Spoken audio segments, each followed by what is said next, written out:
everyone, welcome back to another video. If this is your first time here, I am Tian Tian, and on this channel we talk about design related topics and other ways to pursue your creative goals.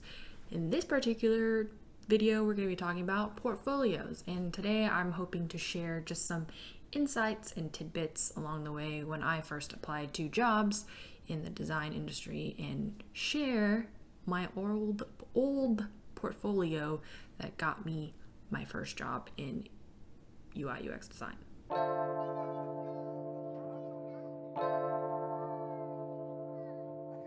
think one of the coolest things about portfolios is this is really an opportunity to take ownership of your work. You get to figure out and think about how you want to approach this and create this.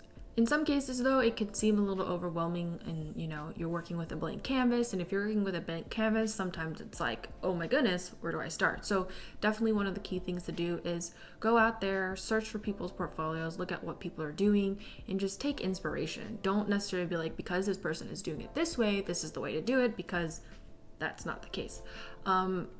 I have a link below, or if you want to check it out, it's called cofolios.com, and I think it's a great resource to look at a lot of portfolios from past interns at large tech companies. And if you look through a lot of these people's portfolios and click through them, you can see that portfolios really aren't that complicated, right? The goal of a portfolio is to be able to share your work, your thought processes, and how you approach your design craft. So if you want to make it super fancy and you have the time to do that, by all means, go ahead. But if you don't have to do it, because it doesn't have to be that complicated. If you're really stuck on figuring out what to do for your portfolio, just treat it like another design problem. Thinking about what are the goals that you want to accomplish, who are the people or users that are going to be using your portfolio or going through your portfolio, looking at it, reading the content, navigating through your site or whatnot. And I think when you start to, use the process that you're learning and going through and applying it to just another problem space, I think it will make it less overwhelming. It definitely helped me. It helped me think about like, okay, if I know for me, I want to keep it simple, straightforward. I know that I want to convey a very specific aesthetic and brand when I was creating my portfolio, and I knew that because my goal was to get a job for this, I wanted to make it simple and easy to navigate and have my work front and center so that hiring managers or recruiters could look at it and see like, oh, this is a quick, idea of who she is, and then here's the work that she's done. And last thing that I want to point out is that portfolios, after you create your first one, you're never really done with it, and you can always update it, change it, adjust it, etc., etc. This is not a one-all end-all like, oh, once you create this portfolio, this is the only thing and the only thing that's ever going to be put out there. No, again, you have the control and the power to determine how you want to be presented on the internet in this particular case. The portfolio, you don't have a product manager or engineering or business coming to tell you like, hey, you need to have it this way. This is your time to determine how you want to approach it, and honestly, a great way to express your creative ideation on how you want to express yourself. So before I go any further, let's dive in, and I'm going to show you my first portfolio. Alrighty, here we go. This is my portfolio. That rhymed, and I did not mean for that to rhyme, but here it is. This is the one that I used to apply to design jobs. This text here was not what it was. This was after I actually got my first job. My first job was at Colorado, which is a startup here in Atlanta, Georgia. I think it was more of like related to like a blurb of what I do instead of like the job that I am doing or the company that I'm working for.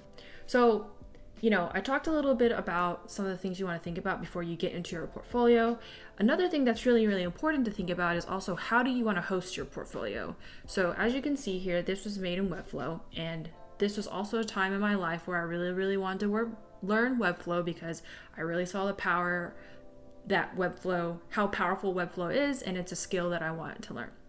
Now, I will say that Webflow is there's a high learning curve to it, but once you learn how to use it, it's very powerful, very fun, and very useful.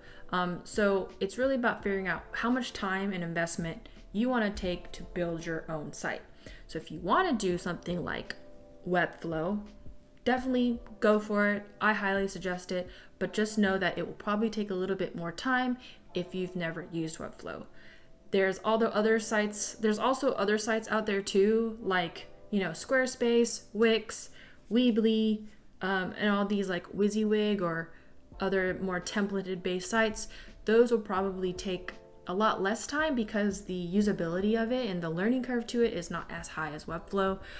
So if you're really here for the speed of it and you really don't mind the constraints that these other web builders have, then I definitely suggest going and using those. It's really, at this point, it's really your preference of like how much time do you want to invest and which platform can address the needs that you're looking for. So one of the needs that I had or wants that I had was I wanted to learn a new skill, and I really wanted to have the ability to customize my website or my portfolio the way that I wanted it to. So everything here is, very it's custom, like I made it myself. And so here you can see that I have a hero section, quick blurb of who I am. You can see the things that I've worked on, and I made it clickable so you can click in and go straight down. And then these are how many projects do I have? 4 main projects that I surfaced. A quick about right here. You can download my resume, some little blurbs here to give a little bit more personality or humanity to it, not just like, oh, my design story, but also like, this is how I am, and you can click this link to like know what kind of music I'm listening to, or see what I'm reading, or like check out my plants.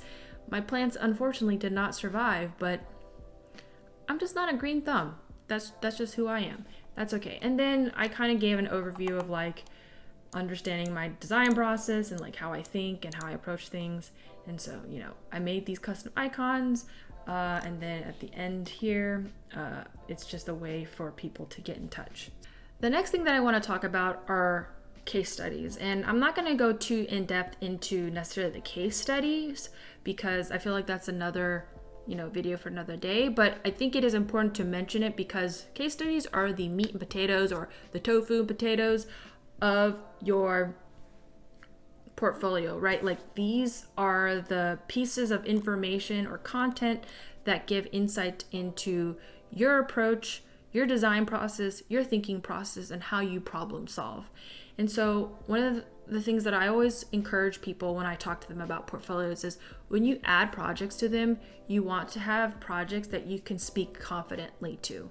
Meaning if people challenge you on the way you approach things, challenged on information that you have, ask you deep questions into any of the pieces of work that you worked on, then you will be able to confidently speak to them.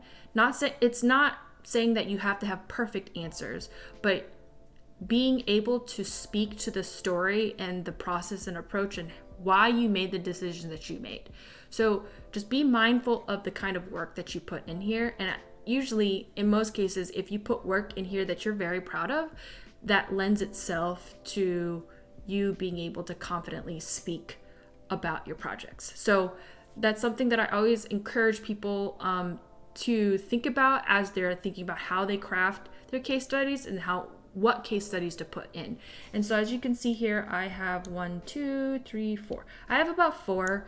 I think, if you're just starting out and maybe there are, you may only have 2 to 3. And I think 2 to 3 is a good sweet spot. It's like just enough variety to let people get a sense of like your approach and your process and your work, but it's not like a lot, so people have decision fatigue. So I have 4, so I'm pushing it definitely. But so here is this case study. This was actually for like a boot camp project that I did. This was for a hackathon that I did.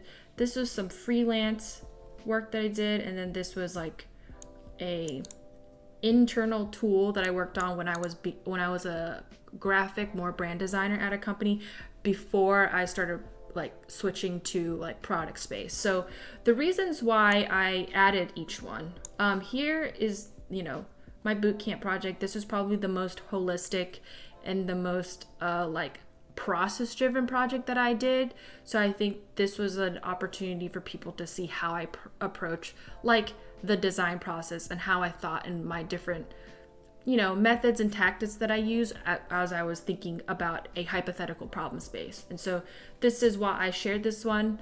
The second one here is a hackathon project. This did not come from a boot camp, but I really liked this project because, and I put this in here is because it showed collaboration.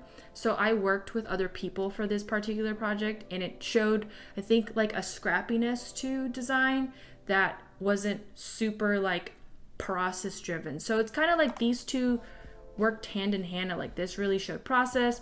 This really showed more of a reality of what happens when you're working in a time constraint. You're working with other people. You're working with a client. All these different things, and it gave a sense of like a real world experience of when working on a digital experience or digital product, more particularly mobile. This one was graphic design, so it wasn't necessarily directly like user experience design, but I wanted to be able to show that I had visual design skills or craft, because to me, visual design was really important.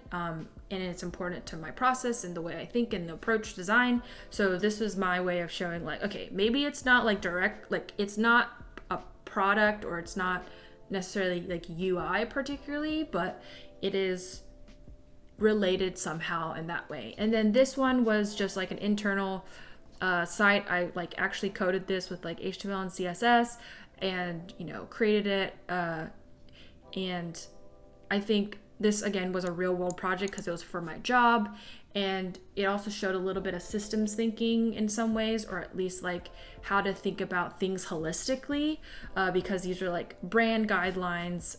Also just I think it was good to be able to show my understanding of HTML and CSS and web and things like that. So that's why I put that in there.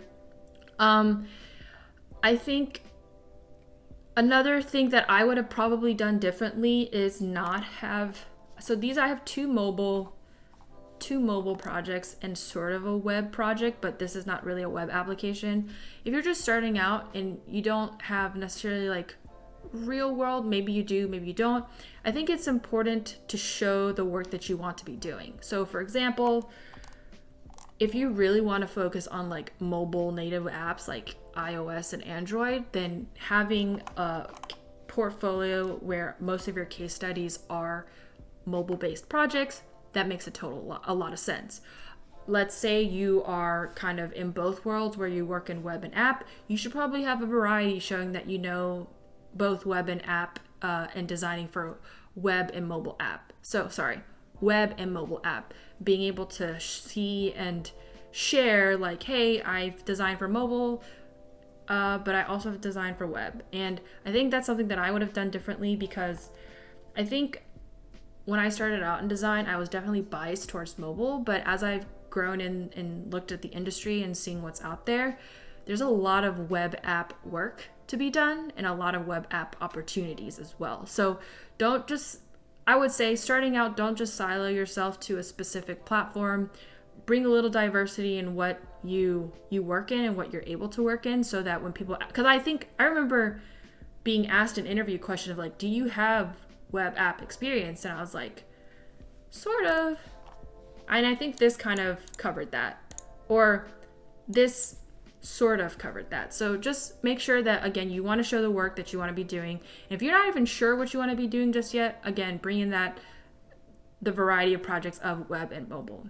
So yeah, that's basically, I think, the way I approached thinking about my portfolio as I was designing it or as I was creating it, and how I implemented it. As you can see, I had a very minimalist direction when it came to brand and just the visual design of it. I had like a very specific color scheme. I created these little characters of me to kind of like show like, this is me, and then I had these little elements here like me doing certain things. And my reasoning for that is because I had the creative freedom to do that. And I had the creative freedom to really think about the brand and way I wanted to share who I was and how I present myself to the interwebs. And so to me, it was important to take that time and think about that.